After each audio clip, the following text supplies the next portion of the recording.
Please tell me more about your books. Yeah, I every time someone says, "Tell me about your books," my brain, like, immediately shuts down. My No, big I series understand. I completely understand. my big series is, the Olympic War Saga, and I have 2 books in that series out right now. It is a dystopian adventure romance book. Ooh. Yeah, it's my favorite. It's very similar to, like, The Hunger Games. It explores it in a way that's more, like, militarian.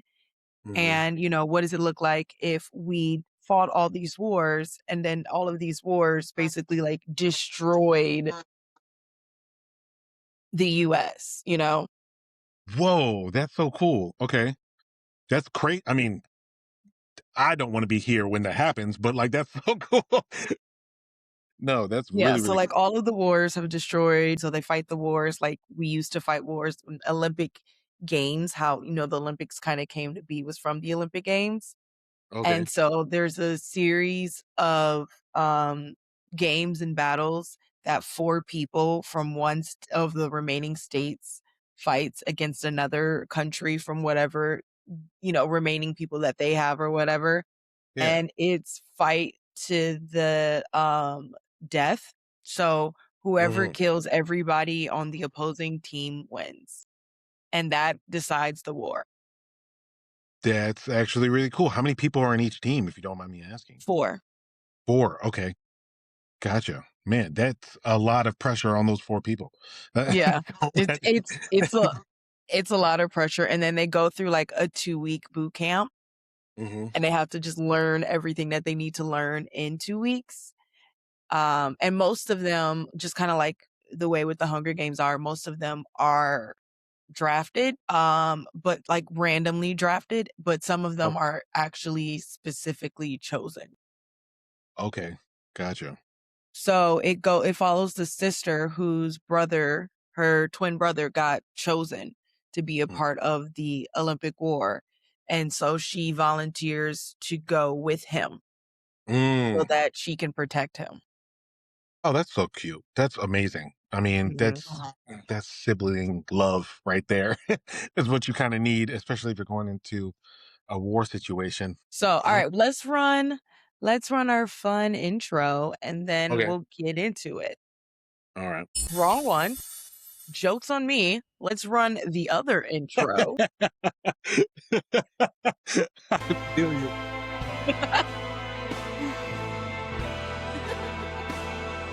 I'm dead. Quick pause, because if you love dark stories that don't flinch, Olympic War isn't a soft love story. It's violent, it's chosen, and it costs everything. Through war, betrayal, and survival, Moonstone fights for devotion that refuses to die. This is a Black, multicultural dystopian series about power, sacrifice, and what rises from the ashes. Olympic War and Phoenix War. Read them wherever books are sold. All right. Hello, hello, hello, and welcome to another episode of basically Unbothered. Today we are joined by Renee. Renee, I need you to know I've been telling everybody that I know that you are on going to be on the podcast. Oh, fantastic. That's wonderful. This is great. I'm honored and to be here. and my response that I've gotten was like, "Oh my gosh, I follow him. I love his content." And I was like, "Yeah, like I'm so excited to have you here today." Thank you so much for having me. Like, I really appreciate you. Yeah. Do you want to give everybody a little bit of an intro to you, who you are, what you do, everything like that? Yeah, I'm Renee J. I am a influencer, and a content creator. I've been doing a series for the past 6 months, which is crazy now that I think about it, but about 6 months on women's health. And it's really garnered me a lot of attention because I didn't realize how much I didn't know. And so people have been, and people have been learning with me for the past 6 months. Mhm. Uh, and it's been very interesting watching people not only learn but also w- teach me as well. So it's like, it's been kind of like a tit for tat situation, Mhm. and that's what I've been doing. I've done stand up for a few years. prior to that, and I've been just concentrating on doing things more online recently, just because of the fact that I feel like I've been getting more of a reach, and that's me. That's it. I didn't know that you did stand up. I feel like you might have told me and I probably forgot. It's a okay. It's a okay. What is is I like to think that I'm funny, but I absolutely know I'm not like stand-up comedy funny. I'm funny because I'm just making terrible jokes about what's happening in my life No, I feel currently. that. And I like enjoy when I'm at work, I enjoy making my coworkers laugh a little bit throughout the Yeah, shift by saying like some wild shit. right. Um, but I know a friend who tried stand up and it was really hard. My brother thought about doing stand up for a second. I love my brother. I don't know if stand up comedy is his thing. It's a lot more work than people think. It's so much more work than people think. And, that is what's so crazy about stand-up comedy is Mhm. the writing process of it and then getting on stage and realizing you only have a certain amount of time to get out what you want to say. And you're literally waiting either that whole day or a week or a month, depending on what you're doing, to get on that stage. And when you get on there, you have only that moment to say what's really on your mind. And then after that, you have to get off, and you don't realize like how much work it goes into making just a 5-minute set.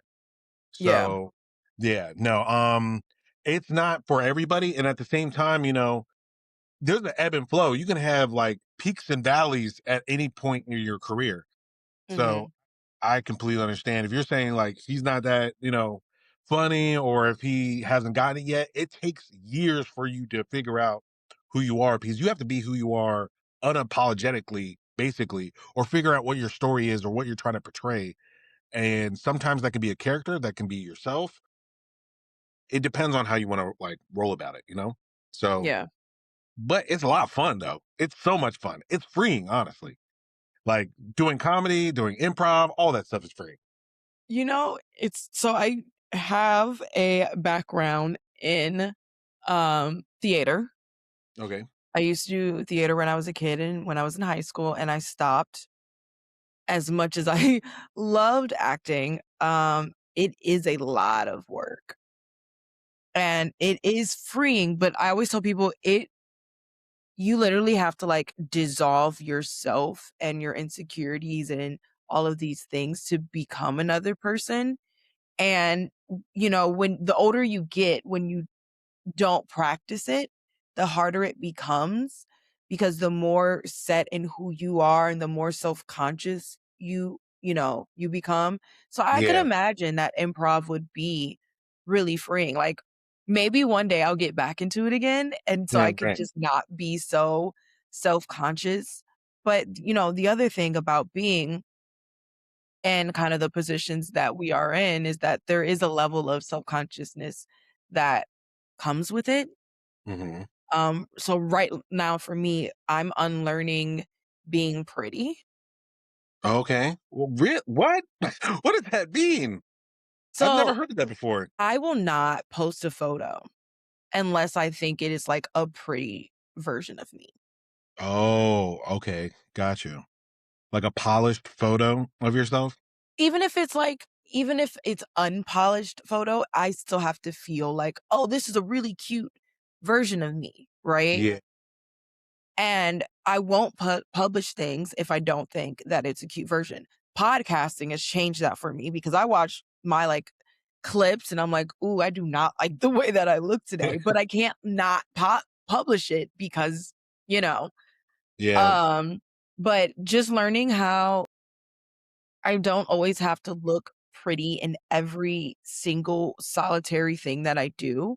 That doesn't mean that I'm not still pretty, but, like, No. breaking away the perfection or the, like, the thoughts of perfection in my mind, even when I'm trying to be imperfect, is Hmm. something that I'm working on, which is, like, dissolving things that I believed of myself, like, no one's gonna watch my content if I don't look super pretty, which is a joke on me anyways, because Yeah. people are always like, "Oh, you must get so many followers and so many likes on your posts." And I'm like, "What do you mean? I just posted something and it got 7 likes." And people have this idea though that if they view you as pretty, you're automatically at like 20K followers.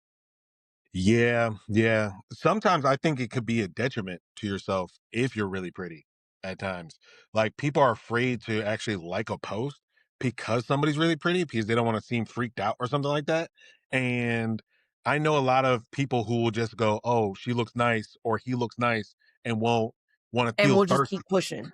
and keep it pushing, right. And then, like, there's people who I've seen who are drop dead gorgeous who only have, like, 200, 300 followers, and I'm like, "I don't understand that," but somebody who's, like, consistently, like, undercovers, have, like, crazy hair, or looks ashy in the face, they somehow are able to pick up so much. I've noticed that for myself. Like, there's been plenty of times where like I don't get a haircut or anything like that, and that would be the post that goes viral. And I'm like, why'd you And pick you're the? like, "I don't understand." Yeah, I think it's because people want like authenticity to a different degree these days. Like people want you to actually be yourself no matter what. But the problem is that I kind of want to be my best self and not giving me the opportunity to do that anymore. Yeah. No, like, you're like, "I wanna," I agree with you. I've always said this. It was a long time ago. This podcast was a different podcast with my cousin. And Right, we right. had this episode, which to me was like the beginning of the end of our podcasting. It was called Pretty Privilege. Mm. And it was because the episode before, she accused me of having pretty privilege. Oh, wow. Okay. And it was really hurtful. I mean, Mm, like, I'm not ignorant. I know that because I am attractive, I can get away with more things. Like but she also has that same, thing. But the mm, privilege part was like really hurtful. And, I was trying to describe to her like what you guys see sometimes when you see someone who's pretty, you automatically, and this is not like, I don't want anyone to take it a certain way, although I know people are probably going to, I got but, you. like, when you see someone on your screen that you think is pretty, you react in one of 2 ways. Mhm. 1, you give them the pretty privilege only if you feel as if their looks are aspiring and non-threatening. Mm. I never thought of it that way. Okay. But if you look at them and you feel as if their looks are threatening in a way that maybe, maybe this person is a mirror and you see when you look at them, you see things that you don't like in your own self or, so many other things, then you actually reject that person Yeah. and they don't get life. So like when you're talking about like the drop dead gorgeous person, the problem might not be that she's not gorgeous. It might be that her beauty people find intimidating. That's completely fair because a lot of people will project their own feelings onto other people on a regular basis. Mhm. And that's scary for a lot of people to even like admit that this person who they don't know their personality because they're just that person could be posting photos of themselves or something like that. And they just assume the worst about that person or Mhm. that person already is going to be judging them or something of that sort based on their own perceived notion of themselves. Yeah. And in reality, that person is like I did another podcast with my friend and she was like, "I'm just so, insecure about being on camera and the way that I look." And I was like, "Here's the joke. Everyone who's on camera feels insecure and doesn't like the way that they look." It's true. It's so true. It's so true. I get really self-conscious about myself as well. Mhm. And like I got some fat on the back of my neck that I don't like that I don't think is that big of a deal. But like I mean my girlfriend doesn't say it's a big deal, but Mhm. like I've had people who bully me because I got too much fat in the back of my neck. And I'm like, I'm on camera all the time. Could we just keep the camera right? Right, like, can we not so my, like, neck looks nice, like, my jawline looks Okay. great from here, right? Right. Whenever I shoot something below, and it's because I have, like, this extra kinda skin right here, it makes me look like I have, like, this extra fat and an extra chin whenever I shoot below, and I'm like, "I'm only gonna shoot from this angle." Oh my god. You need it, but you gotta show off that little bit I of fat. know. You gotta show it off. People I probably like know. yeah. It's it's the hard part of the reality of doing it is, like, that's one of the things that I'm trying to, like, unlearn. I'm Mhm. trying to unlearn perfection, which is hard because I grew up in a family that valued perfection, right? Okay. Right. Like, we were an A household. I Mm. always tell people, "Your B's were our C's, and your C's Yeah. were our D's." Like, Yeah. No, I completely get that. bringing home a C was completely terrifying to me. Oh my god, yeah. Um, and, there was also this I don't it's so complicated because people also see you and they judge you, and for instance, people don't know that I grew up my whole life being bullied and told how unattractive I am. Wow. Really? Yeah, That's terrible.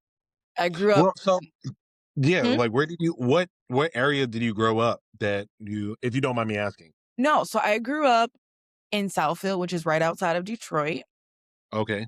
um, and I was really, really skinny, Okay. and, sometimes in the Black community, that's just like it's a no-no. It's definitely discouraged. They think you on drugs or you on something or like something's wrong, and it's like, have Mhm, you eaten enough? And it's like it's piling on certain things about you that they mhm. haven't even asked, and Yeah. that's just like who you are. Yeah, and I was super awkward too, and my hair was a big thing. I have long, thick hair. Obviously, it's short right now because Yeah, no, I no, literally had yeah.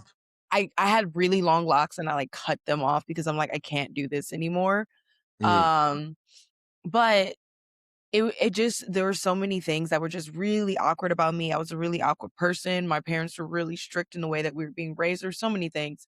And I grew up with people saying, "Oh, you'd be really pretty if you had like 10 more pounds or 20 more pounds on you. Oh, you'd be so cute if you just did your eyebrows. Oh, you would be so pretty." Like there was a constant critique of me specifically mhm, always. Um, and so I did not grow up thinking that I was super pretty. right. And it I feels grew up like thinking there was something wrong with me. wow. I mean, it feels like there's a lot of people who just have a lot of people throwing their opinions on them. And I'm Mhm, really sorry that that happened because, like, there's no reason for you to feel like that growing up, especially when you have strict parents on top of that as well, which I mhm. feel like having strict parents makes you awkward, because, Yes. like, they force you inside and isolate you on a regular basis. And you're like, bro, how am I supposed to live a life that Mhm, you think that you want me to have? And then at the same time, you're keeping me inside all the time. Like I'm not even I don't know the sun. Like I'm not getting my vitamin D that I need. So yeah, no, I think that that is very unfortunate. And so for you to have strict parents, because I also have strict parents as mhm, well. So it's like going from like being isolated to then going to the onslaught of what school is in America, like, and having people who consistently are judging you for, like, who you are or, like, what you look like, especially what you look like.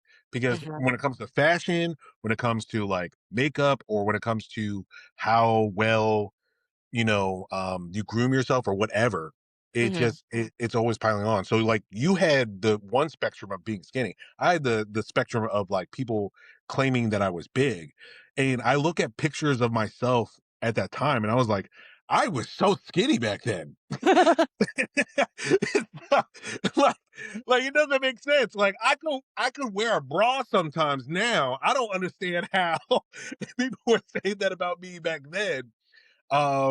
But it's weird how people are perceived in high school and or just in grade school in general. Like so looking back now, how do Mhm. you feel about yourself currently? Like, have you been unlearning that that's not really the case? It's been a struggle, and it's a perfect conversation for our bigger conversation, women's health, because women's bodies is a big struggle.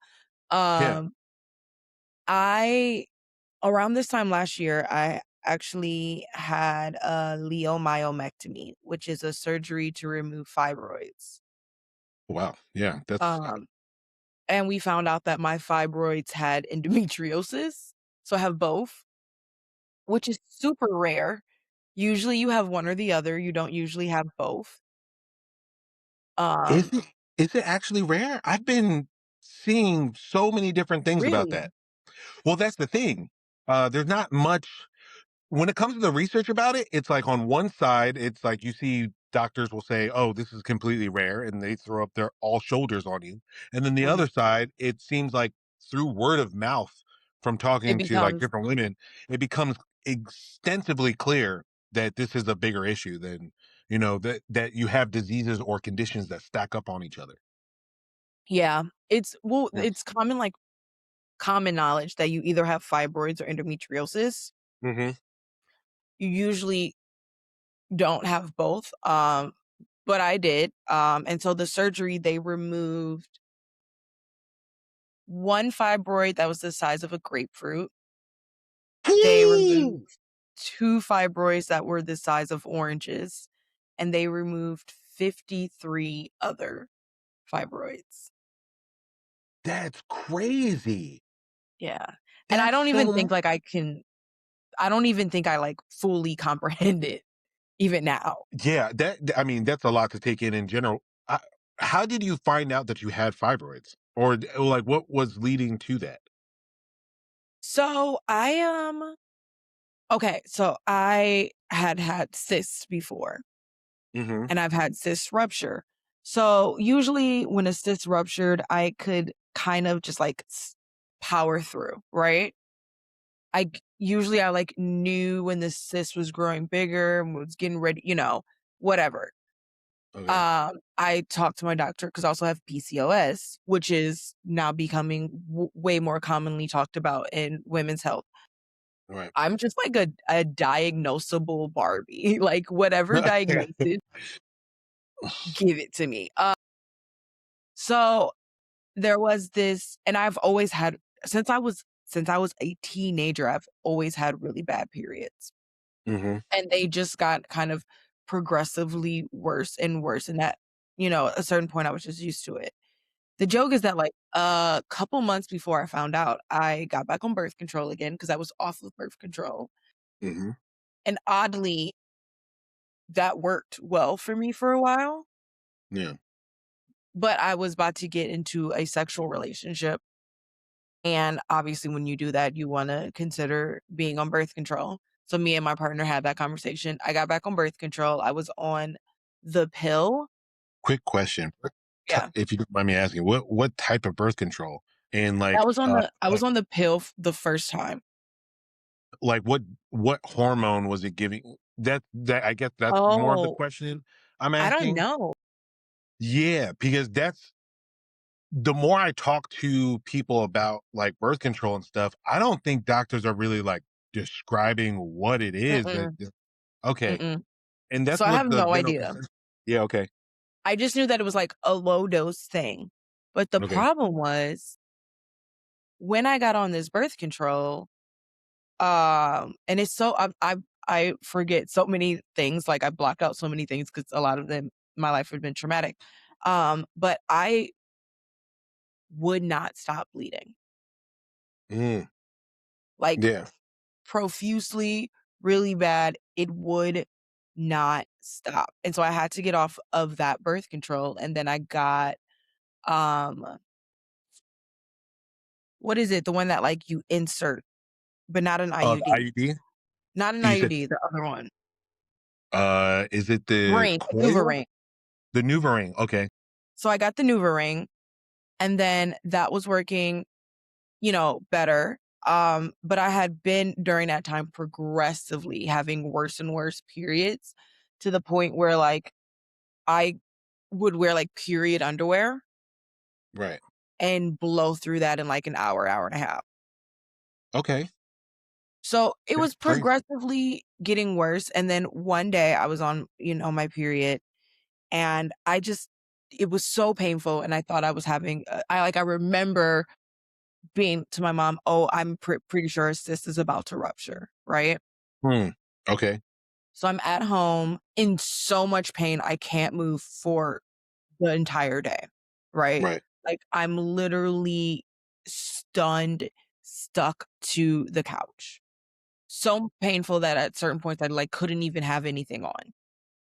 Um, I call my best friend and I tell her and she's like, "You need to go to the ER. Like, this is like, you're crying. You Right. need to go." So I drove myself, and it was interesting because it hurt so much that, my pelvic floor hurt. My God.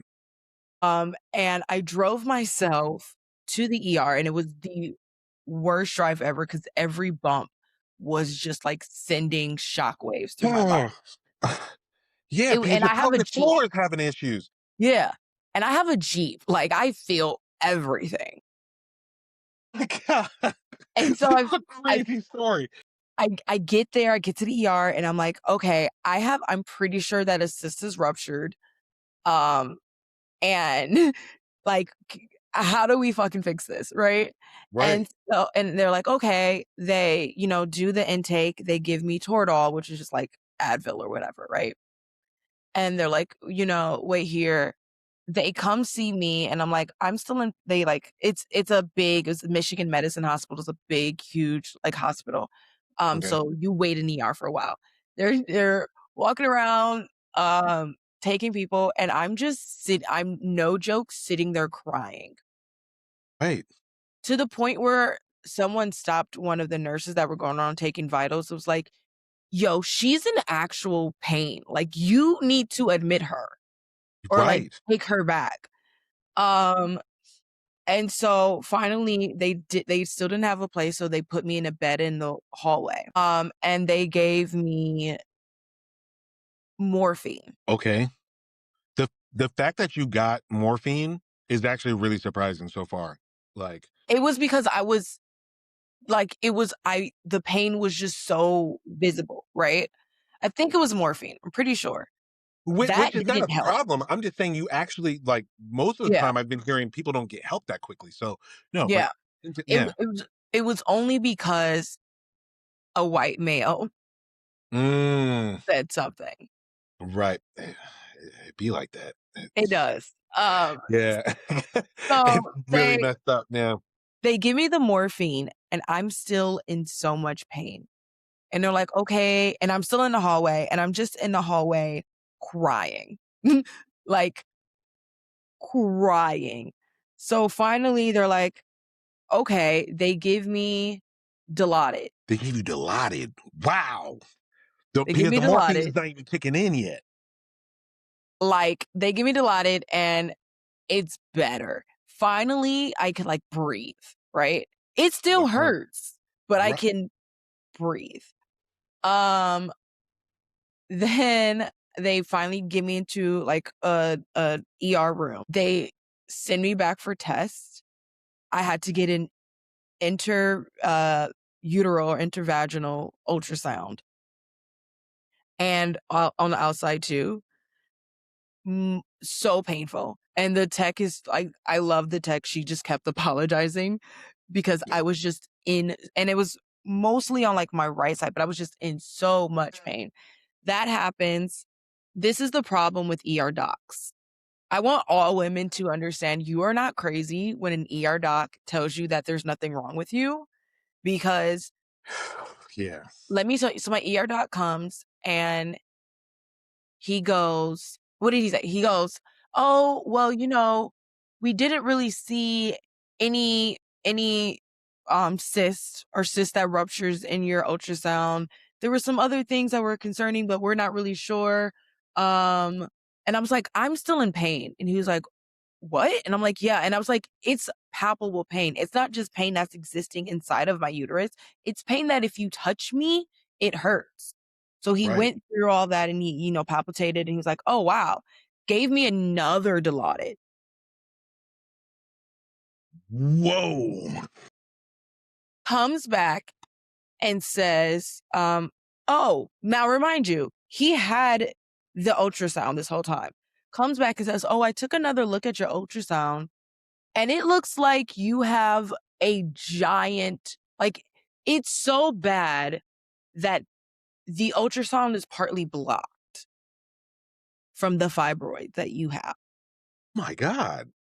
And so we're going to have to go send you to get a CT scan. Hmm. So I go get a CT scan, come back, and then this man is like, this is all happening and it's long and exhausting. He comes back and is like, you have a fibroid like this size, like this. Like he was so in awe of this Yeah. fibroid that I had. And I'm like, okay, so are we removing this? Right. No. Oh, okay. And That's kind of I'm on my crazy. second Dilaudid and he's like, no, we're not removing this at all. And I'm like, oh, okay, all right. So what's the plan? And he's like, well, you need to get an MRI. And I'm like, so are we doing that?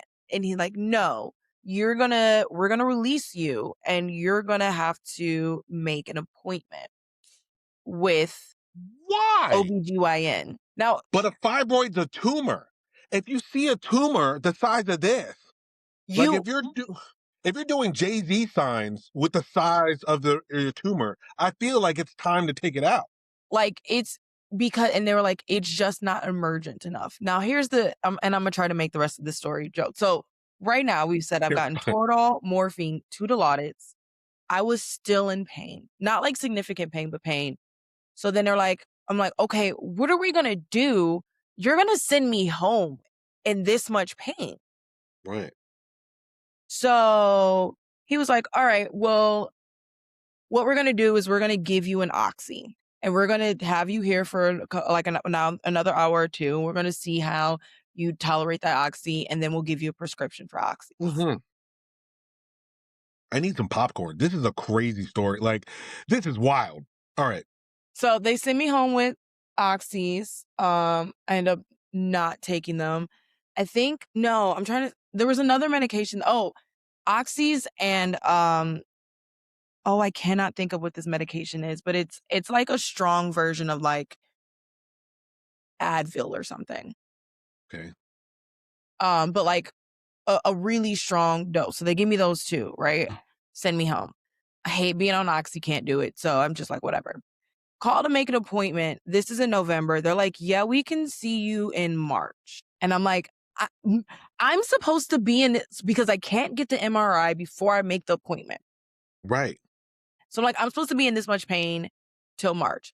Work and work. Finally, we get me to have an appointment in January. So I spend Thanksgiving. Thanksgiving, I literally went like put on a period panty, which hold like 4 tampons. Drove to Meijer while I was at Meijer grocery shopping, bled Mm. through it, bleeding in my like sweatpants. This is insane. Um, Christmas was crazy. Finally get to my appointment. They're like, Right. do stuff. They examine me. They give me the medicine that I can't remember what the name of it is. But it's like 600. Like I'm being dosed up. No, I get that. Have to make an MRI appointment. MRI appointments in February. Go to the appointment to see the fibroid specialist, have a conversation, and they're like, these are the options. I'm like, no, take this bad boy out. Like, I don't think you understand. My mom's like, well, don't you want to do the medication? I was like, absolutely the fuck not. I want it out. Now, this is before we know how many or all the sizes or whatever, because we haven't had the MRI yet. Right. Have the MRI, go to see the fibroid specialist with my MRI. They're like, oh, okay, yeah, we're gonna schedule this thing, but we can't schedule it till April, the beginning of April. God, why is I'm it like, getting further and further out? and I'm like, okay, we're seeing that because now we have the results. We're seeing how big it is, and we're talking about like 6, 7, 8 centimeters. Like we're at crazy up like sizes, right? And everybody's just being really calm. I ended up having to get because I also got hydrocodone at one point, or not hydrocodone. Hydrocodone. Because that's, like, lower than Oxy. They are giving you so many drugs, Yeah. like back to back to back.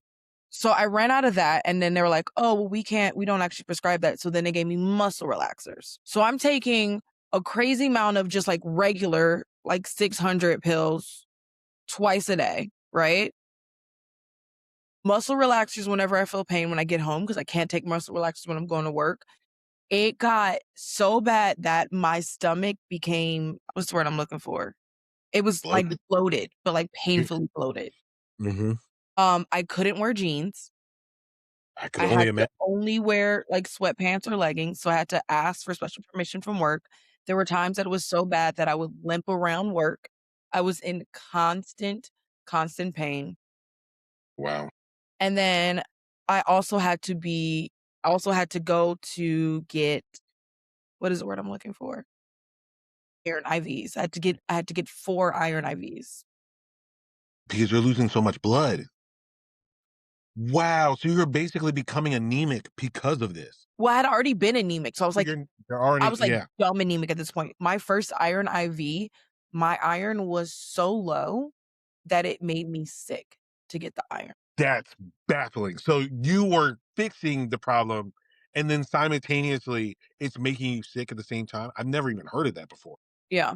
So, eventually I have my surgery. So, this very long story that we got off on topic, No, you're but fine, you're fine. I'm interested. Like, I genuinely, and the fact that this is the first time in a very long time I've heard people actually, like, heard someone tell me that they were prescribed, like, anything for their pain outside of, like, the Midol or, like, a Tylenol or something of that sort, like, and the fact that they're giving this to you, you're still in significant amount of pain, and they're like, "Oh, we'll just put this off for, like, months." it was it was the craziest experience in my life Right. because I just kept being so confused and being like, "Why?" But I ended up having my surgery. I still have, like hold on, I'll show you. My scars are still there, Wow. and then I have one long one there. Mhm. So, to the question of, like, how do I feel, like, confident in my body now, it's been really hard. I've still been I still battle with a lot of bloating. My digestion my digestive system's changed, so recently I've gone gluten-free, Oh, wow, okay. because gluten all of a sudden started hurting my stomach really bad, and I've also have to be careful about the quality of specifically, like, beef that I consume because now just, like, a regular burger will make me sick. Oh, when you say it makes you sick, like, does that is it like acid reflux? Is it nausea? Like, what? It's like diarrhea, Yeah, really okay. bad stomach Mhm. pain, nausea, like, all of that, Right. and for months, my stomach, after surgery was bloated and distended was the word I was looking for, bloated and distended. I also have been taking, pre and probiotics, which someone was like, "Yo, that's the old people thing," and I'm like, "Yeah, that's me. I'm old now." I take pre and probiotics. Just got into a place where, like because like I said, I was pretty small my whole life, so I've just gotten to a place where I feel comfortable, like, having my stomach out. I have to just be comfortable with my scars, even though Right. it looks like someone stabbed me in the stomach 5 times.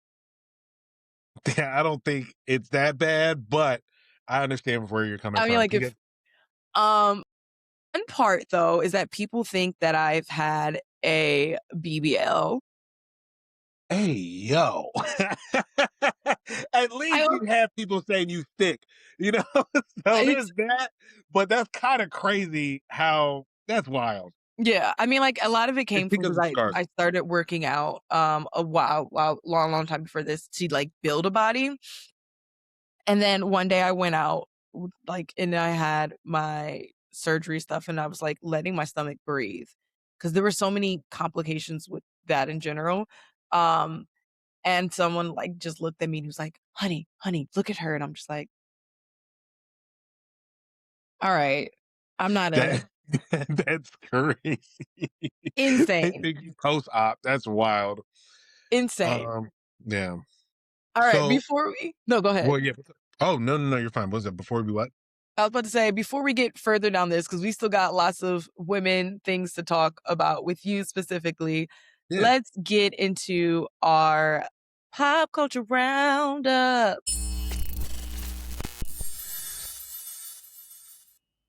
Before we get back into the episode, let's talk. I am looking for my unhinged authors. Yeah, you, the ones writing the women who don't apologize, the ones building worlds that don't center the patriarchy, the ones with a story that feels a little too bold for traditional spaces. Good. Stay right there. Pages Against the Patriarchy is now looking for authors to join our live online book event. This is not your average polite bookish panel. This is for stories that bite back, for characters who choose themselves, and for writers who are done shrinking. If you're an indie author, romance, fantasy, poetry, whatever your lane is, and your work challenges norms or flips the narrative, we want you in the room. Head to pagesagainstthepatriarchy.com to apply. That's pagesagainstthepatriarchy.com. Let's build something loud. Let's build something unapologetic. And let's get back to the episode. Our first topic of the day is that Scotland has just made period products free. Yes, which is like really cool. Now here's the thing. I've been like trying to like look it up about Scotland's free products, but they've been on the road of doing this since like 2018. Hmm. I think they officially did it in 2022, but Hmm. now it's become like worldwide news recently. And I'm very curious of why it's now worldwide news. Maybe they were keeping it down low now, but like at the same time, it is pretty interesting. They allocated, from what I understand, like $6 million annually to like local authorities and different schools just for women to have free products, and that just makes sense to me. Yeah. Mainly, it just makes sense. Like, you're half of the population. Like, why don't you have free products? When it comes to like periods and pads, it doesn't make sense that you would have to like be forced to go and buy something that is like heavily taxed more as well. Like, I didn't realize that there's like a luxury tax on period products. That doesn't even make any sense to me. Like, there's never been a time where I thought to myself, like, Megan Thee Stallion has never rapped about, diamond diamond encrusted pads, or Doechie's ever like made like a bar about like tampons or anything like that. It's not a luxury. It doesn't make any sense to me at all that that would be a thing. But the fact that they're doing that for the women in their country is like pretty amazing. Like, there's no other country that's doing that, which is wild. That you have so many people who have to go out of their way to pay for something else that is just a normal thing for them, and you're already getting paid less on top of that as well. So it's like there's too many different layers of like how governments are like kind of like fucking you over, which doesn't make any sense to me. But Scotland doing that is really pushing the like the movement forward about like women's rights. And I really think that it's like one of the greatest things I've ever seen. I'm in love with it because to be clear, like from the story I just told, it's Mhm. medically necessary, Yeah. right? When we're talking about pad and tampons, they're not just things that women are just like buying to be cute or whatever. These are things that are medically necessary. Um, and that should at least be funded by your health insurance Yeah. It should at because if least be. At least be, because if I also have, like, anxiety and depression, and I take depression medication, I take anxiety medication. That's funded through my healthcare because that's medically necessary for me, Right. right? Right. The same thing with, you know, period things. Those things are medically necessary, specifically because you want me to exist in this world where you still want me to show up as a person while my body is bleeding, right? Right. While my Hmm. hormones are shooting all over the world, all things you want me to still show up as a person, not show any, like, indication that this is happening to me at all. Hmm. If you require that, then you should pay for and you want women to have periods. Like, to be clear, you want women to have periods. I don't have periods anymore. I'm on double birth control. I'm on an IUD and I have progesterone pills. Wow. Um, because if I have a period, it risks bringing back the crazy fibroid situation with the endometriosis. Mm. Oh, Um, yeah, because you would need with the whole story you just said, I completely forgot about the endometriosis. That's yeah, that adds yeah, like a whole 'nother layer. And, like, they had a medical team organized to figure out how to fix I actually keep forgetting to schedule this, but I have to have yearly MRIs. But you want women to have periods. Like, that, let's be clear. You want women to have periods. You want women to have periods because you want women to birth children. So you should pay for those things because I can go get birth control and not have a period and I'm not birthing kids. You know what I mean? There's so right, many things right. that you want from a woman that you don't want to,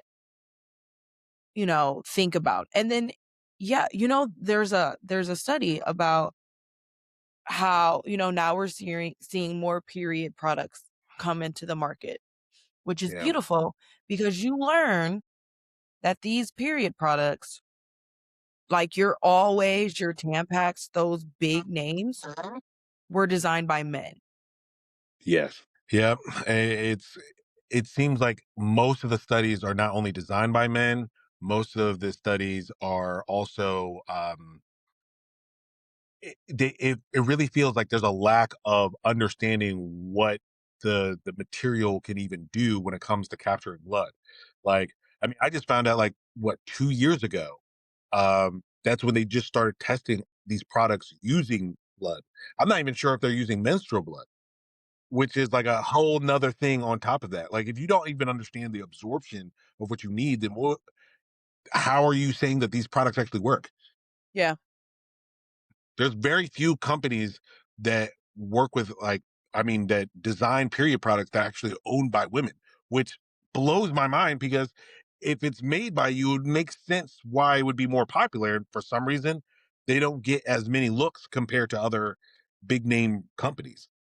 Yeah, I started using when I before all this or when and before when all this happened, I had switched to natural, um, period products because then you learn about all the chemicals that exist in them and what they do to your body, and then it gets insane, and then I started doing I cannot remember what the name of it, but it's like a black woman-owned period product company, and Oh.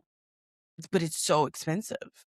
Mm, And that's the mm, other issue is that they're not, people might think that I could get a box of tampons for like $2, $3. That's not happening. I'm drop yeah. I'm dropping 8, 9, 10. Hmm. And depending on how heavy your period is, you're spending.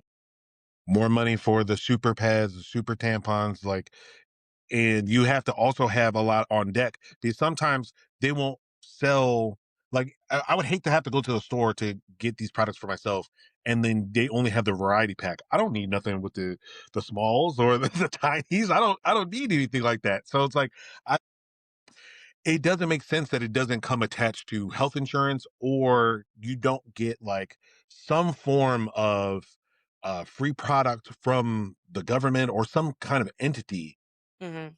Like, you just have to kinda go through this, like, none of it makes any sense to me. It No. honestly feels like the craziest conspiracy that's, like, the it's like a quiet conspiracy, and it's only quiet because, like, we live underneath the umbrella of, like, patriarchy. Like, Yes. that's what I've Yes. like yeah, like, I've always understood that, like, women get silenced, women get dismissed and everything like that, and then when it comes to the science of it, that's what's, like, the most scary part of it, is that there's so much that doctors to this day that learn that like sometimes you can have something unofficial put on your chart which is WW. But I heard about that at first. I was like, white woman? But like it's actually whiny woman. Because of the fact that you're just expressing how much pain you're in or what's going on with you. And they just think that you're making excuses about your pain or trying to get like a drug, depending on what color you are. It's Mhm. really insane, like how deep it goes. And it's been going on since, the beginning of gynecology. So, like, to imagine how it must feel like for you to even dream of a place where you can just get a free product that you medically need Mhm, doesn't make any sense at all. Like, it mhm. actually is, like, the most infuriating thing. Like, I'm actually surprised you have all your locks. I'd be pulling some out personally. Like, that's actually how I would be right now. Um, Dead. yeah, no, so I I guess, you know, when you see something like that, how do you think it would be, like, the best to be implemented, as a woman? Like. Honestly, I don't know. I if I were to say anything, I think that it should go through, like, your healthcare, Mhm, right? You know how if, for instance, I have, like, Buspar okay, for my, anxiety, but I get, like, I don't get brand name Buspar, I get, like, common name brand, same when people right, get I'm on Lexapro, but I don't get Lexapro, I get Escitalopram or whatever, but it's the same thing, you know what I mean? gotcha. I think that it should start like that, right? Mhm, So, you should get a acceptable, healthy grade, but maybe not like a higher grade, but you should get that a part of your healthcare. It should be something that you should be able to re-up, specifically based on your own period needs. So, it should be something that a doctor or there's so many, like, hers is an online source that you can go to now that'll prescribe you medication that you need so that you don't have to see a doctor because that can be really expensive. Something like that where your period pads, tampons, all of that is a prescription mhm, that you go pick up, and that prescription, through that, then the problem with America is it's hard to do that because we hike up prescription prices. right. But I was literally just thinking about that. But if we stopped doing that, and it was something that we could get free through our healthcare, regardless if our healthcare is, private healthcare, if we're having Medicaid or Medicare or whatever. And then if you wanted to get like a super brand name or you wanted to get natural, it's still prescribed to you, but you pay $1 to $2 out of pocket every month for your supply, right? Obviously you should always get extra because you don't never know how your period's gonna fluctuate or whatever that month. Um, but that would be how I see it. So I'm interested to see, how it's working for Scotland, Mhm, and to see how the women are gonna work with that. But we're gonna pop off of that and pop into okay, another topic that is also talking about the stressfulness of being a woman. mhm, Megan the Stallion was rushed to the hospital yeah, during her Moulin Rouge performance. yeah. That's pretty scary. I mean, I'm actually really shocked that she would, because I heard it was due to, like, exhaustion and dehydration, Mhm, and to know how much she works out, to know how much she dances, and to know, like, how much she's been on tour, and for her to still get, like, sent to the hospital mhm. during a musical that is pretty widely known, but at the same time, it's like, how are you in a position that that's happening? It just feels like there's no protections for her underneath that, and it's like, if she's already in shape and going through this, it's like there must have been something that was like awry when it comes to that. Well, I think that a part of it comes so I'm gonna be clear, I'm not a big Meg the Stallion fan myself personally. Okay.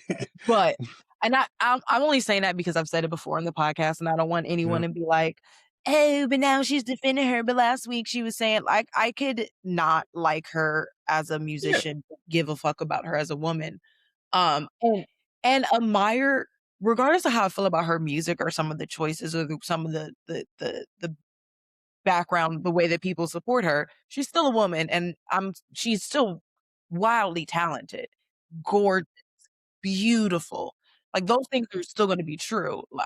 People think that when you don't like a celebrity, you think that they're like, I don't like LeBron James. Do I think LeBron James is talented? Sure. Can't stand Sure. it. Can't wait for him to be off my screen for basketball, let me just say. Yeah, he just be throwing crazy opinions all the time. But yeah, I feel you.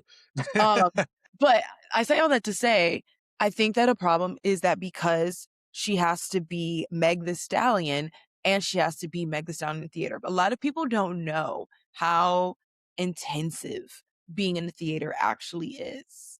Yeah. I Um, actually don't know. I was trying to do more research about it, and I was, like, really trying to figure that out. you're doing okay, let's say in a celebrity's life as a rapper or singer, right? Non-album time, okay? So we're not recording an album right now. Okay. You probably are, waking up if we're just doing rehearsals for the concert, you're probably waking up, you're probably doing rehearsals for 4 or 5 hours, right? Mm, right. Maybe go work us out, eat. You have a little bit more control of a rehearsal because you're Meg the fucking Stallion, right?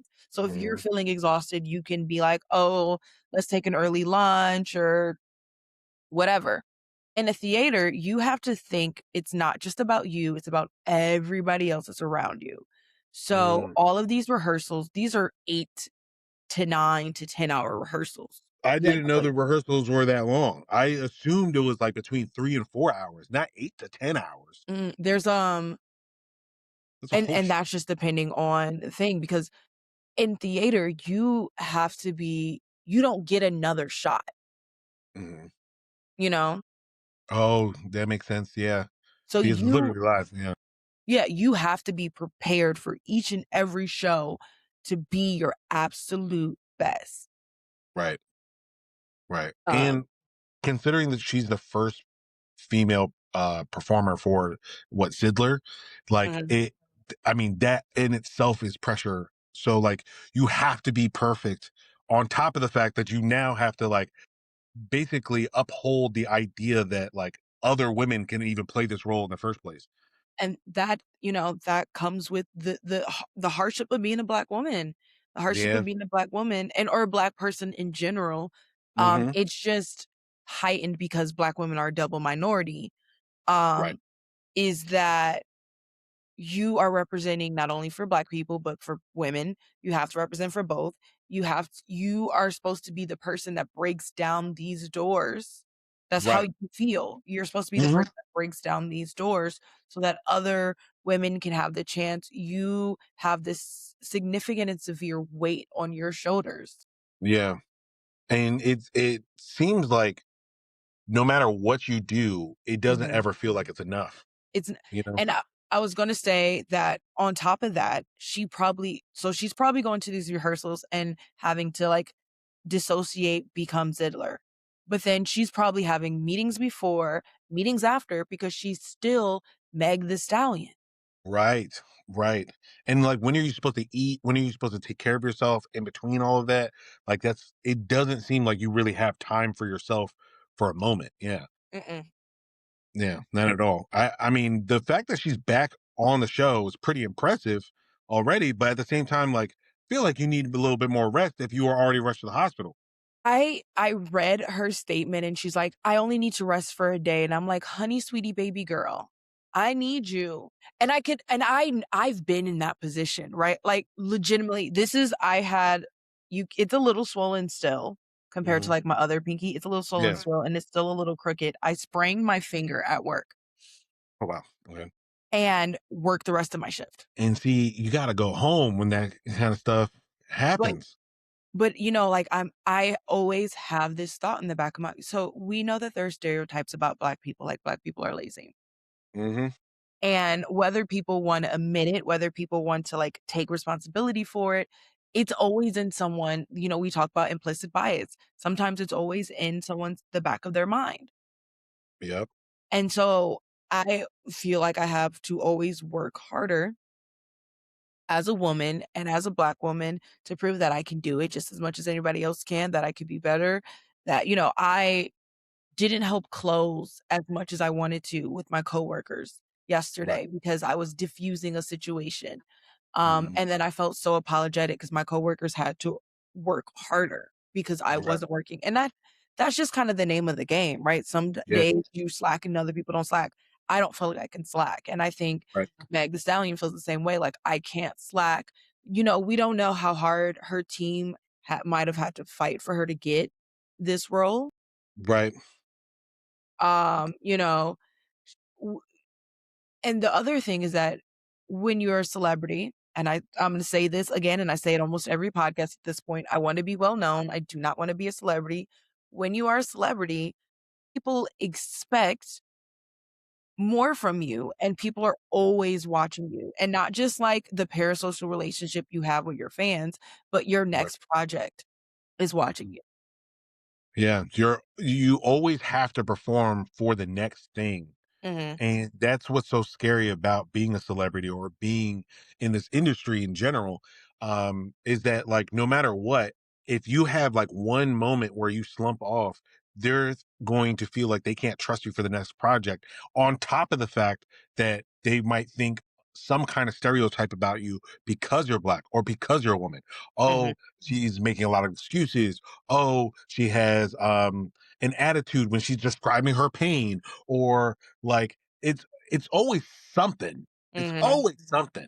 And I yeah, it doesn't make any sense of like what you're supposed to be doing as a person when you're just like, hey, I'm going through something and I just want some kind of empathy, some kind of sympathy about what I'm like dealing with. And if I can't take 2 or 3 days off mhm. because I'm like actually sick or down for the count, like you're telling me I was dehydrated? Please, please. That means that we have to do less rehearsals, less of something around my schedule so this way I can do my job. Yeah. It's Yeah, you it's a constant thing, and when I saw it, I immediately just felt sad for her. Understand, like, she has way more pressure than I ever have in my life, like, I wanna be very clear about that, like, we think we know what the pressure is on a celebrity, we have no fucking idea. absolutely none. Absolutely none. Every word is like tracked by somebody. Somebody is paying attention to every single move that you're doing. And if they Mhm, can get something on you, they will use it. mhm. So, And like, that's the scariest part. Yeah. I hope that, for her, she does, because you also have to realize that these shows, you're not doing 1 show a week. Right. They're You're doing, doing like, like 5. 5. Yeah. Yeah. Sometimes 10 because they'll do like 2 shows a night, depending on Mhm. like what kind of situation it is. And I know her needs must be insured. So like I don't know how they're trying to solve like making sure she's okay at all times. Like I'm just very curious at how she has like a work life balance with all the projects that she's working on, Mhm. considering her music, considering the fact that she was just on a TV show with Daniel Radcliffe. I can't think of the name of the show. I know what you're talking about. It's the I can't think of the name of it either, but she was just on that. Yeah, she's just on a TV show as well. So it's like the fact that like she's doing all of this and at the Mhm. same time Broadway, Yeah. which takes up all of your time. Yeah, it's just so much. I'm actually not surprised that she had to go to the hospital. No. Honestly, I'm more surprised that they kept the show going and didn't like try to reschedule certain seats or anything of that sort. Mm-mm. You can't do that. You can't do that. That's the thing that, like, that's the hard part about theater, that it's so different than the movies and nobody talks about it. The show must go on is not just like a common, colloquial statement. The show must go on is the truth. That is why you have backups and backups, Mm, because at the end of the day, someone can literally break their leg on a show and you will see them continue. The show must go on. They're gonna figure out a way to make it through. that's That's insane. just that's the mentality of theater. It sucks, It, but it does suck, and at the same time, it feels like that is like purposely. Um, I don't know. It feels like it's somewhat criminal, but at the same time, I think it's like it's like a punishment with the reward of being known, and that I mhm. don't feel like that's fair at all. No, there's a lot of not being a celebrity that is fair. That isn't fair. All right, we're gonna get into our pettier facts. So, quick question. Have you ever opened your to-do list, looked it dead in the face, and then immediately decided that reorganizing your desktop, deep diving on YouTube, or starting a completely unrelated side quest was actually the better life choice? Yeah, same. And that's exactly why this week on Basically Unbothered, we're talking about something that doesn't yell at you to wake up at 5 a.m. or just be more disciplined like some productivity drill sergeant. We're talking about A Pinch of Productivity, the secret sauce for motivation by Don Turner. Because instead of shaming you into being productive, it gives you the pinch framework: pressure, interest, novelty, challenge, and humor. Translation: you're not lazy, your brain is just bored. This is about learning how to work with your brain instead of fighting it so you can actually finish the things you keep putting off without turning your life into a boot camp montage. So, if your motivation bar has been sitting at low HP for a little too long, go check out A Pinch of Productivity wherever books are sold. And maybe, just maybe, we'll finally finish one task before starting five new ones. The Pettier Facts this week is so Robert Pattinson and our girl Zendaya, whom I love She's so such a much. lovely, such a lovely woman. I mean, like, her parents just raised her to fuck right. Like, Hmm. They she's really the did. she's the example of how parents should raise their Disney children. Yeah, that's so real. Like, because the thing is that she was able to somehow keep things private with her personal life, being able to like consistently grow herself, show up when she needs to show up, and at the same time, like hang back. Like, she does it exactly right. Like, it doesn't seem Mhm. like she has like too much drama in the background of things. And She could, and you would never the fuck know. I would have never known. I would absolutely never know. And to me, she is also the queen of a press tour because she gives you so little. When she goes on press tour, you feel like you're awarded with her personality, which is always amazing and bubbly and intelligent and insightful. Um, but it's like an extra plus. But she's in this new movie, The Drama. Yeah, it's called the drama. Yeah, with Robert Pattinson. Shout out for Robert Pattinson for keeping his career going. Man, that man was able to escape being pigeonholed into Twilight. And I've seen all the movies. This I want to say last winter. No, it was 2 winters ago. My girlfriend was like, is a huge Twilight fan, and she was like, if we're gonna be dating, you have to just watch them. All right, like it was the. I was like, all right, I'll check it out. And the fact that he was able to escape that role to so many big, like different and widely different roles, from Good Times to, I mean, recently with the Batman. Mhm, Uh, there's a lot of like different A24 roles as well, where it's like mhm.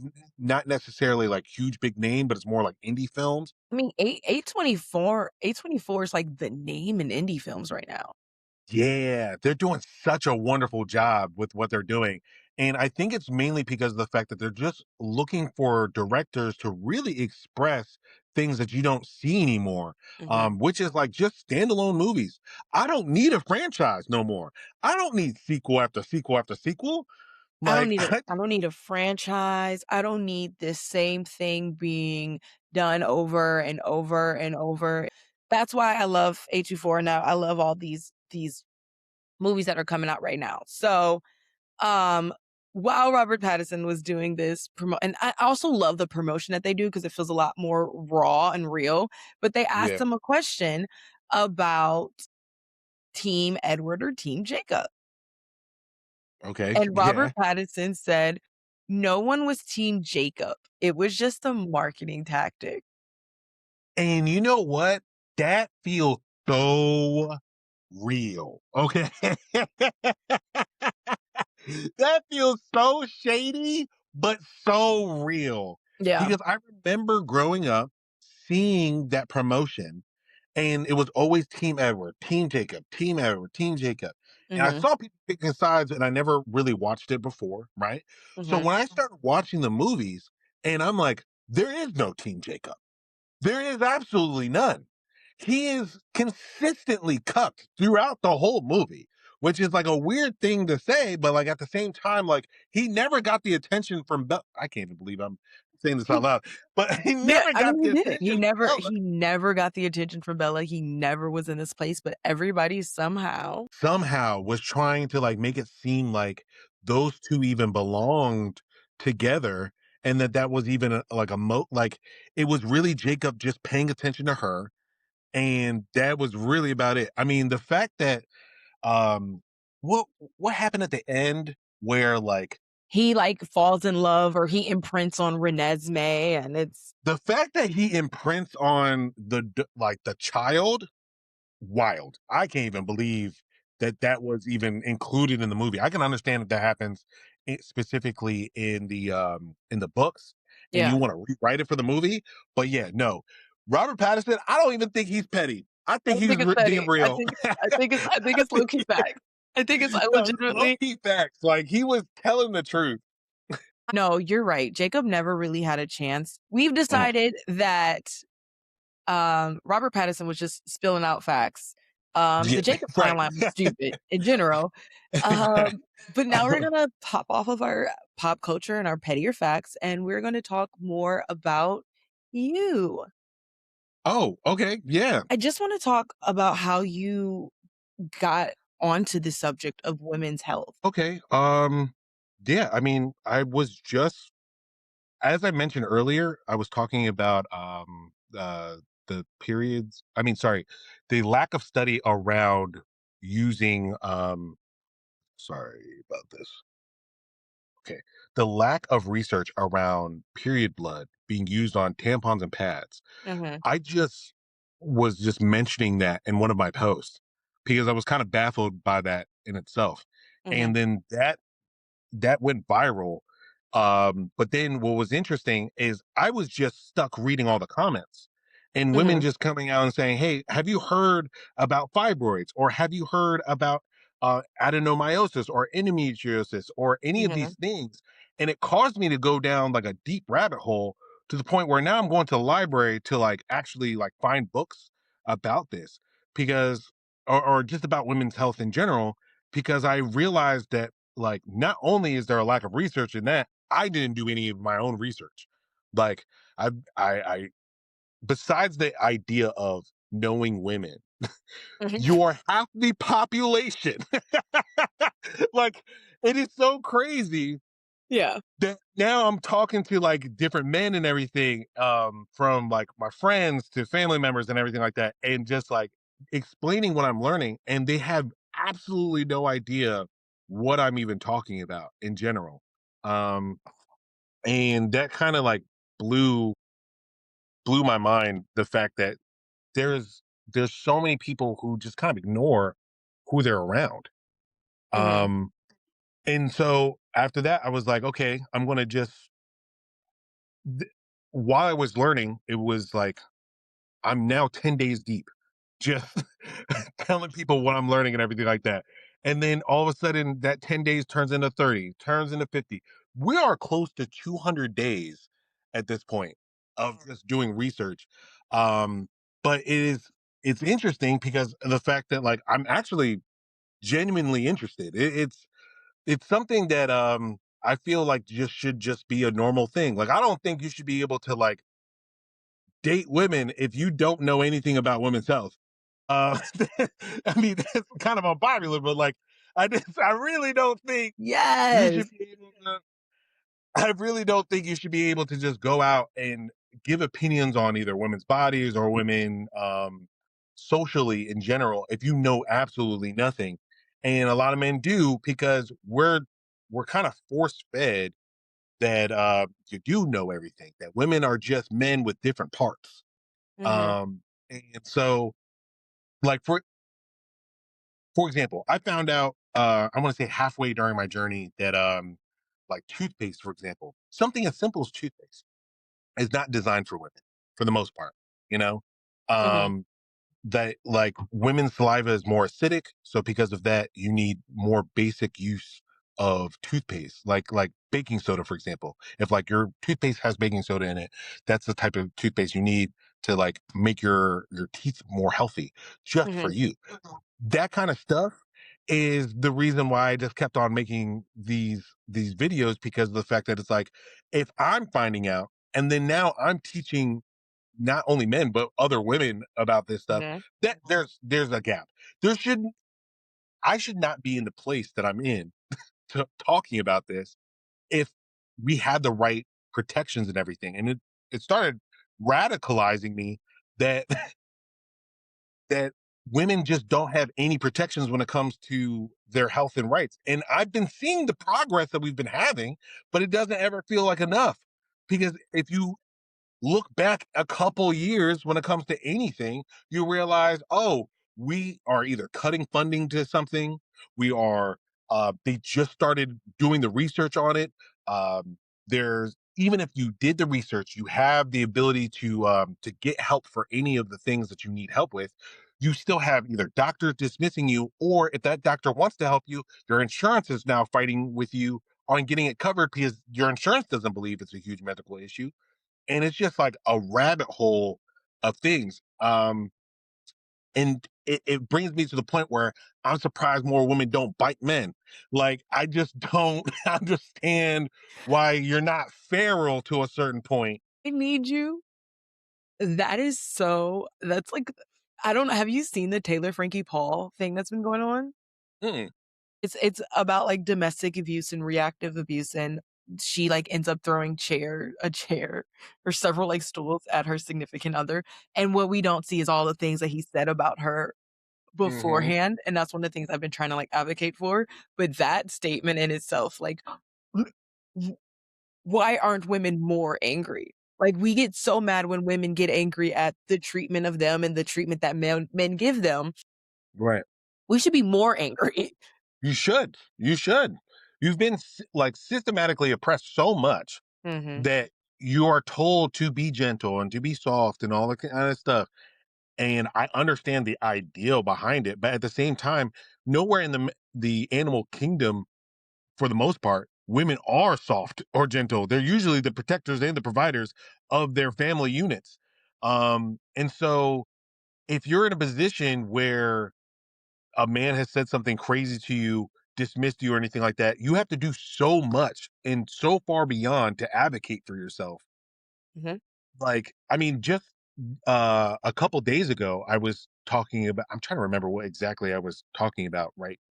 But I just remember, um, oh, okay. The post that I had was about different words that you can use to talk about the pain that you're going through, in the sense of like stabbing pain or burning pain, just giving more adjectives. Because I found out a lot of, I mean, when you go I to the don't know what doctor, words to use. yeah, what are you supposed to use, right? And so, like, just going down that list, and Mhm. then for women to say, "Well, even if I told the doctor all of this, they're not gonna believe me anyway." So, it's crazy because, like, no matter what you can really do, you're always trapped between a rock and a hard place when it comes to, like, getting any help. There was a book that I was reading, called, When Sex Hurts, and it was mainly because of the fact that, a woman who made this movie called, Lady Parts, sent me her book, Mhm. um, and sent me a book that she read going through vestibulodynia. Do you know what that is? Mm-mm. Okay, basically, it's like having extra sensitive nerve endings, from what I understand, at the Mhm. opening of the vagina, causing, like, extreme pain, right? And there's a lot of different women that go through chronic pain. I mean, from what I understand, like, especially if you go through perimenopause with the lack of estrogen going through your body, you Mhm. are literally going to have some kind of vaginal chronic pain once in your life, right? So I was reading through that book, and it's wild to me how much the doctors, I mean, that wrote this book, are explaining what you can do to, like, talk to your doctor, but, like, even then, at the end of each chapter, like, I mean, you can only do so much. You might have to, like, go to another state for a doctor, and I'm like, "You have to go to another state? I don't understand." Like, in the fact that, like, your rights are based on your location. It just makes me It's feel like I'm going crazy talking about it it's all the time. it's Um, so insane. yeah, it really is insane. I mean, I've always liked conspiracy theories. This is not one that I like. I love a good conspiracy theory. I Oh, love the conspiracy theory. not like the crazy ones, but like a Right. good, well fleshed out conspiracy Yeah. theory just gets me going. It really gets me going. But, um, but like finding out about like seat belts not being made for women, like in any way, shape, or form, like even to this day, just not made for your body structure, for um, the size of your torso, the size of your hips, or anything of that sort. It's literally not made for you. And to understand that more women are injured in car accidents than men, and there's nothing structurally being fixed about it, Mhm. it's just like, Because is there but any why would there be? Because the men drive, you know? Girls just wanna be they just wanna be passenger princesses. They don't wanna drive. Why would I we just don't why would we and to be clear, guys, your seatbelt, like, the thing that makes your seatbelt does not cost a lot of money to change. no. Like, it could be something as simple that they could do at the dealership when you buy your car, is have someone there to exchange the seatbelt mechanism. Like, it's not that difficult. Um, Like and something but adjustable at the top or anything. why would they rearrange anything to be work better for a woman? Why would we do that? That doesn't make any sense. Let me tell you, specifically Black women. I went so I had and I still do not know why, I had this darkening, like these dark spots that were going on my leg, and it was so painful to walk on my leg, and we thought that for a second I had blood clots, which I think that I mean, I'm gonna my, like, my ER stories are, like, wild. Um, I went the first time to a Beaumont hospital, Mhm. um, and they checked in and they ran all my stuff or whatever, and what they do is like a D-dimer, and they let me go, even though I was still in pain again. They had no thing. They didn't believe me when I kept pointing to the spots, although my coworkers, my father, and other people saw the spots on my legs, but they couldn't see it in the bright lights of a hospital because when Right. you are darker colored, it is harder to see dark spots on your skin. Yeah. Yeah. And when you flash a bright light on it, it's harder to see dark spots on your skin. But Mhm. they don't teach you that. Wow. So then Wow, wow, wow. I had to go to my doctor Mhm. and I was exhausted. I looked terrible. It's like 2 days later, she sent me back to the ER. Mm. At that point, my D-dimer had dropped, which we were happy for, but she was still worried about a blood clot. They did a chest X-ray and they said everything's good. They sent me home. I have learned to read my ER notes, like the ones because everything's uploaded in a phone now. No, I no, I get that. I read all of my ER notes. I read every when I get a scan, I read everything that they said and commented on the scan about. Because when your doctor comes and tell you at the ER, they don't tell you anything. Yeah. So That's I read my scan, they did a chest X-ray, and they noticed dark spots in like my lungs or something, or in my chest that was indicative that I could have pneumonia. wow. Okay. Didn't say a single word to me about it. Okay. Quick question. Is that a common occurrence for you if you go to the doctor and like what are they actually explaining? Like even when it came to like your fibroids or endometriosis or anything of that sort, right? Are they explaining what's happening with that? Because that is another thing that I've been finding out once again through word of mouth. Like, it's not something that I'm finding documented in a lot of different places. Like, I've read a few different books, specifically Invisible Women. Mhm, Um, it's all in her head. Um, I've read a few books where they talk about the research gaps, but when it comes to this specific phenomenon, about you go to the doctor, mhm, they tell you, "Hey, this is what's wrong with you," mhm. and then they turn around and let you off without explaining what the problem is. How Does how can you manage it? How can you make it better? Anything like that. It happens. It happened to me all the joke is that happened literally 2 day the next day or the 2 days later, I could barely breathe. I had the medication that I had for my fibers, I had extra left over, and I, like, looked if I could take that because I couldn't I drove to work and I'm, like, so sick, and I end up having to take the medicine twice, and it helps. But then I'm like, "Oh, shit, maybe I actually do have walking pneumonia," and they let me out of the hospital knowing that I could have potentially had this. Not even saying, "Hey, we noticed this. If you we notice that you" 'cause all you have to 'cause, ER doctors are trying to get you out, but all you have to say to yeah, me is, "Hey, we noticed a little darkness in your lungs. It could potentially be pneumonia or walking pneumonia or something else. So what we're gonna do is we're gonna prescribe you this medication. If you don't have any other symptoms, don't pick up the medication. You don't need it. But if you start right, showing these symptoms, that medication is there for you. right. And if it It gets just feels like worse, the simplest thing to do. it literally takes you an extra 2 to 3 minutes. Right. And it's weird because the thing is that this is not even indicative that all doctors are bad. It just seems like it's a thing that's kind of like embedded in the practice Mhm. that there's a way for you to have like some kind of gap in not knowing what is actually going wrong with you. Like for you to give me a diagnosis and to not describe what the diagnosis is, I just feel like it kind of you're not doing your job. I literally with my fibroids, I literally had to ask. And I hate advocating for myself, but I literally had to ask, "Okay, what does this mean? Okay, what is this? Okay, what do I need to do?" Those should be things that you are automatically giving me. And you're right, that's a big gap in our own healthcare system, specifically for Mhm. women, is that we're not describing more. I don't know if you've ran across, like, the whole breast cancer controversy. No. It's just so much. It's so much.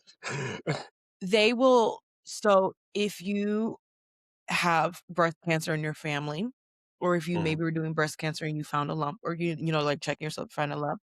If you are between the ages of, like, 20 to 35, you have to fight for them to do an exam or a mammogram because they will tell you that it's not likely that you have it, so don't worry about it. But you would treat that with any other disease if it's following in your family line. So why wouldn't you do that for that? Because women just are exaggerating. We're just imagining these symptoms. Yeah, and that's the other thing of the idea that you're imagining it so much that you're put on like I've seen a lot of people get put on anxiety meds rather than the medication that would help with their pain because it's all in their head. And those numbers are also pretty crazy as well. Like you there what are you supposed to do when you actually need help. Like, and I remember when I was first doing the research about it, I was talking to some of my friends about it, and the first idea was like, oh, you need to have somebody come with you to advocate for you, like probably a man. And I'm like, Mhm. no, the problem that makes the problem worse. Now you have to have a chaperone Yep. to like explain why Because you're in pain. then they will I can't even tell you how many times I went to the ER in, like, the session, and my iron was low, and they never like, my iron was stupid low before they decided that I need to be on iron, get iron IVs, that they Mm. never gave me an iron IV even though my iron was super like, there was one time I was having chest pain, I was nauseous, I felt like I was gonna pass out, I left work and went to the ER. At that same time, my D-dimer was also high. And no one has checked that out, no one looks back and be like, "Oh, her D-dimers has been high multiple times, maybe we need to" Sorry, um, I agreed too quickly. What's a D-dimer?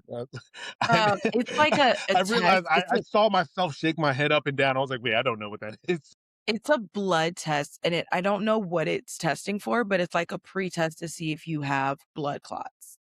Okay, gotcha, gotcha.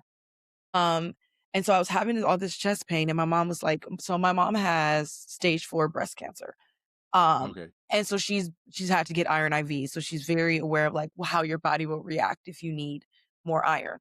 And she was like, "It sounds like to me that your body just needs more iron." Now this is in the process of me still trying to figure out about my fibroids or whatever, right? A month or 2 later, they're like, "Yeah, bitch, you need iron. Like, you're getting iron Yeah. every fucking week. We're not playing these games with you." Right. I went to the ER. Iron was stupid low. I'm not I wish I could look up how low it was. Dumb fucking low. And I was like and I literally and this is a female doctor's time. I literally look at her and I'm like, "My iron is really low." My mom is on the phone and she says, "Should we give me an iron IV to try to get my iron up?" Right. "Oh, no, you're prescribed iron pills. That should be enough." Come to find out that those symptoms were definitely because my iron was stupid low. Mm. And they s and for the record, for people who don't know this, when your iron is at an extreme low point, it can be deadly. Yes. It could be a life or death situation. Yeah. And And they sent me home. Like, what if something got worse? and that's the thing. It's just like you're a casualty if you don't advocate for yourself. You're a casualty if you don't have somebody advocating for you. One slip up when it comes to your medical assistance in general can really risk your whole life. And it could be that one time that somebody dismisses you that and they send you home and that's it. It also creates, like, did I go to like, it's this bitch is crooked. Have I gone to see a single person about my finger? No. Because I don't wanna have to deal with like, I self-diagnosed it, I work with my coworkers, I buddy taped it for 2 days, I bought myself my own splints, and weirdly ended up using ChatGPT to answer some of the questions I had because I have such a fear of going to the ER or the urgent care and them just dismissing me. That at this point, I don't wanna I need to see a doctor for my heart, I need to see a doctor for other things. I just don't wanna go because I don't wanna go feeling like something is wrong with me, my intuition knowing that something is wrong with me, and then being gaslit by a doctor. Right. I Right. just don't have it in me anymore. So, my And finger that's might be so like this scary. forever. Who knows? I'm Yeah. That's really scary to think that like you can't even get help because you feel like they're going to just gaslight you out of the hospital or out of your own care. Mhm. It's it's depressing and at the same time, like once again, you gotta bite these people. Not really. Like you can't bite a medical professional, but there But you needs to do, be like, you but gotta you do. You gotta do. it's crazy, and it's one of the things that is severely wrong with healthcare for women, treatment of women in general. You've been on a journey, you said, for over, like, 200 days now, which is just first of all, I wanna commend you. Not a lot of men Yeah. care enough about women. And I say that because it's like, I'm getting ready to, like, launch these man hater shirts because people just keep calling me a man hater, and I'm like, "Am I a man hater or am I just calling out the negative behavior in the patriarchy? Which one is it?" But Right. there was I was just listening to the podcast I was editing, and one of her conversations was about, like, even when you're sleeping with someone and it's just, like, casual sex, there should be a level of care and understanding for a woman, like, is she okay? Does she need there's a level of care for women that doesn't exist because there's a lacking in the level of caring about women. Right. And I wanna commend you because you're not just you love women, but you are showcasing a care for women that is not often seen. That being said, though, you've been on this journey for about 200 plus days. What is the wildest or the worst or the most outrageous thing that you've learned on this journey so far? Oh man. I think the most wild thing that I've learned Mhm. is how little research there is around menopause, and that's half your life. And that's so scary to me in general. Mhm, But every single time I try to research more about menopause, there's nothing there. mhm. Like, there are studies, don't get me wrong, but compared to anything that has anything to do with my balls, I can find something more intensely researched about that, male pattern baldness, or anything of that sort. Um, and perimenopause as well. Like, I mean, and that's No one relatively, talks about perimenopause. it, and that's relatively new. Like, considering the fact that people are actually talking about it, Mhm, but it's it's scary to me that there are situations where, not even situations, your life at a certain point, you get to a certain age where people will forget about you, and it's just because you're not quote unquote useful to them anymore, basically as if you're a baby factory. And that just doesn't, it just feels sick. mhm. um I'm trying like I'm trying to think of the craziest fact. I mean, we've already talked about fibroids. We we've talked, honestly, I think fibroids is really what it is for me, just because of the fact that I didn't, one, I never even knew about it up until 5 months ago. Mhm, Um, what scares me is that it affects 70% of women before the age of 50. mhm, Um, and the fact that that's not, it's breast cancer, as far as I understand, affects 8 to 10% of women. mhm, Endometriosis, same, like around the same numbers, right? And there are months dedicated to this. There are a lot of campaigns dedicated to this. There mhm, are tumors growing in your body. And for people to just give you all shoulders about it on a regular basis, for people to actually not care that you are going through this, or to give you a Tylenol and say you're supposed to just deal with the pain, has been blowing my mind. The whole, oh man, the whole thing has been, every step of the way, it seems like you're being ignored. yeah, And the fact that half of, I mean, if it's not because of puberty, if it's not because of what you're doing within your own reproductive life, if it's not perimenopause or menopause, it really feels like everyone's against you.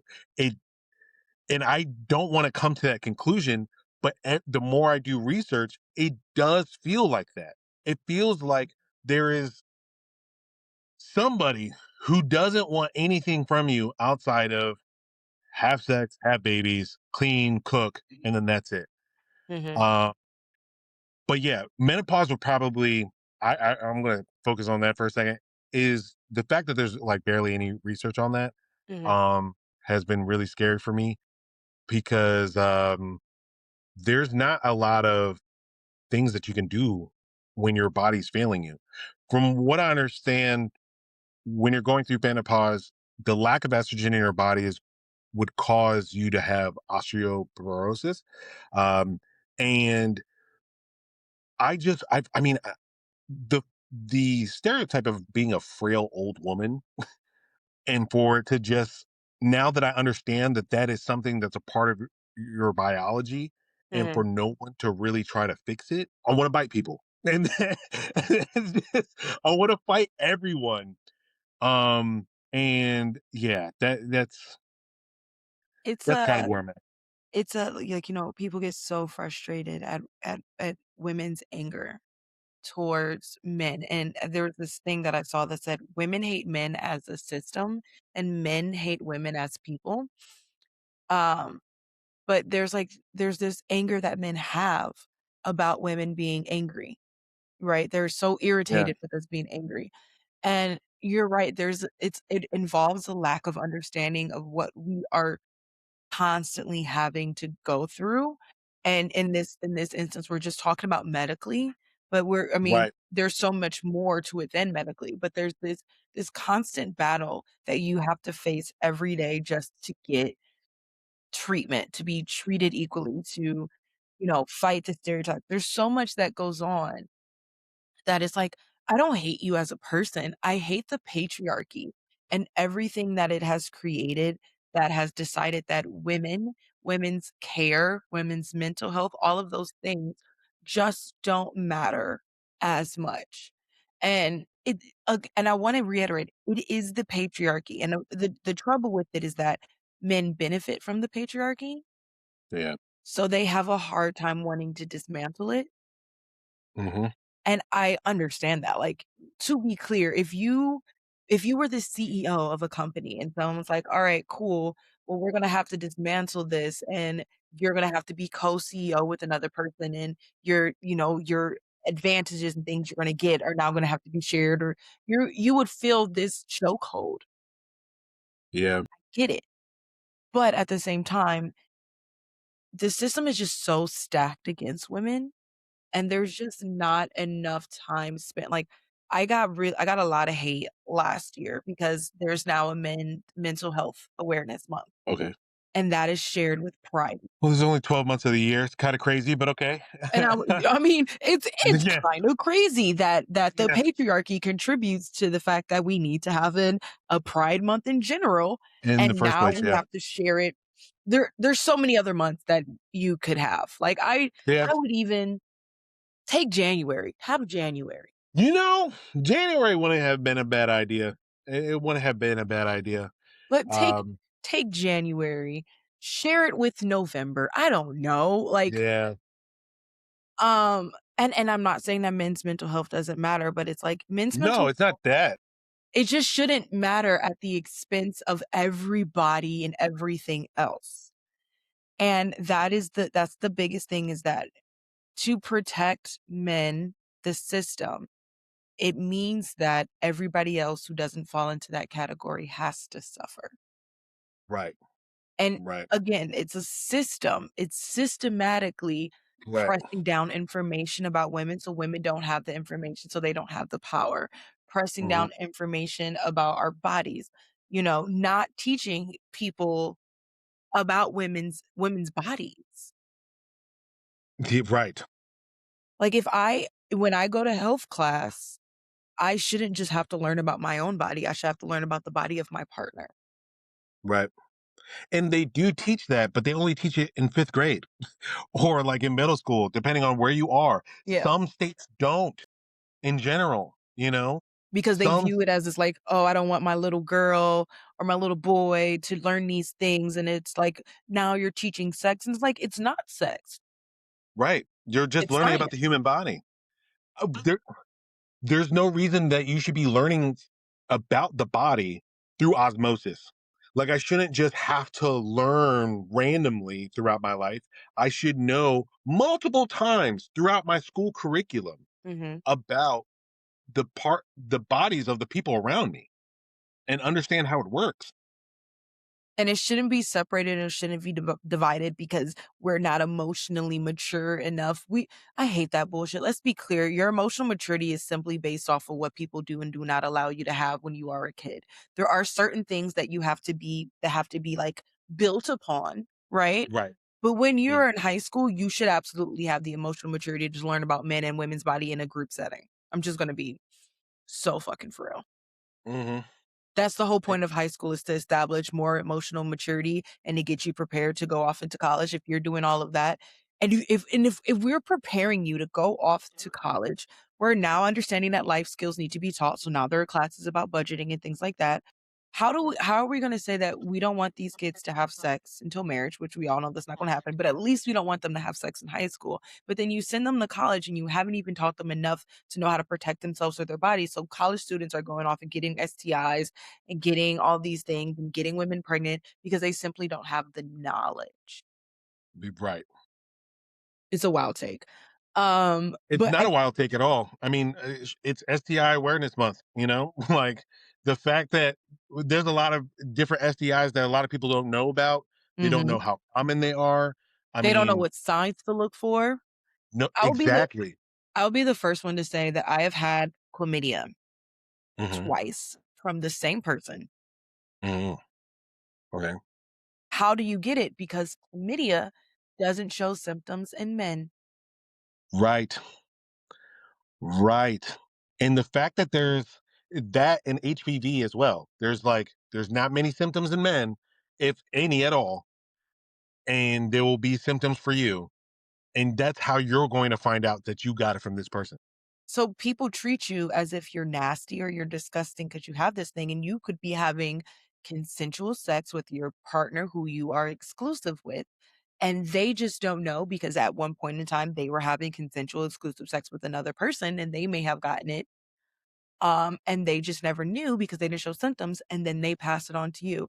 And what happened to me in that instance was that my partner made me feel like it was my fault for the other people that I was sleeping with, and I was a hoeing around and everything like that, instead of just saying, "Oh, well, let me," maybe it was just something that because they, it makes you feel icky and gross when you find out that you have it, but, oh, maybe it was just something that happened because STIs aren't things that you get because you're slutting around. Sometimes it just happens because they happen. We don't teach people enough about, condom care. I know I wasn't taught enough about condom care.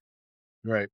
I mean, from protection to you can get it from one partner. Like you could only have one partner and still get it. Like all of these things. It and most people for a lot of like bacterial STIs or viral STIs are asymptomatic. So you'll get it and not even know who you got it from because people aren't getting tested or know to get tested. Men, I don't think I've heard another man ask me when the last time I got tested, or like for the most part, like even in most conversations about sex, I've never asked another man when's the last time he got tested. It doesn't come up in conversation, even though I know the stats are so high. I will say that one of the best gifts, my best friend's no longer here, but one of the best gifts that she gave me after I found out was that anytime that you get a new partner, you have to make your partner get tested. You have to get tested and you both have to share the results with each other. That's real. That's exactly what you're supposed to be That's the way to be. But doing. we've had a conversation. Say, yeah, it's I definitely been a minute. I loved it. I've loved having you on the podcast. If you ever want to come back and talk about a plethora of things, Yes, I'm I'd always love that. open. Mhm. I also have my recap podcast where I recap like TV shows and things like that. Oh, that's really Uh, cool. I'm am I gonna be doing the Harry Potter TV show? Yes, I will. Okay, So alright. if you ever wanna hop on an episode of that, I think it's gonna be me and my friend, but I'm not sure, but you're welcome if you run across the topic and you're like, "Oh my gosh, I have to talk about this. I need more time." Mhm. Let me know, I'm always here, but I'm so grateful that we got to do this today. I've learned something, so Oh, wonderful. I mean, I've learned something as well. Like, it's always great to, like, really teach each other these things and have these conversations, mhm. especially with the, other genders because, like, we just don't have these kind of opportunities to have these conversations. So, I thank you so much for having me today. Like, I really appreciate it. Like, No. seriously. I mean, like, again, thank you. You've made me feel like my little podcast is getting noticed, and that Yes. makes me so happy. I'm really happy to like really expand your podcast. I'm happy to be here. I want to definitely be on another episode as well. Yeah. Having a conversation with you has been really great. Like I've been really having like we went on so many different topics, and this is like the first time we really talked to each other at length. So I really appreciate this conversation. Okay. So Well, yeah, we're I'm gonna have to do this again, guys. yes, More to definitely. come. Yeah. All right, but that is the end of our episode. Thank you all for listening. I have a feeling that this episode is going to have some bonus clips so that we can keep it in time. So definitely look out for some bonus clips. Other than that, Renee, where can everybody follow you? You can follow me on TikTok, that guy Renee J, or you can go on Instagram, Born with the Dark Tan, and that's where you can follow me. That would be wonderful. Okay. All right. Thank you guys so much. We'll see you next time. See you Bye. next time. Bye. Thank you for listening to this episode of Basically Unbothered. This episode has some bonus clips, especially for our subscribers on Substack. So if you are a paid subscriber on Substack, you will get to hear a little bit of our extra clips. Talking with Renee was amazing, and we just had so much to talk about that I didn't want to take away everything of that conversation. So there's an 11-minute bonus clip that is there for you guys.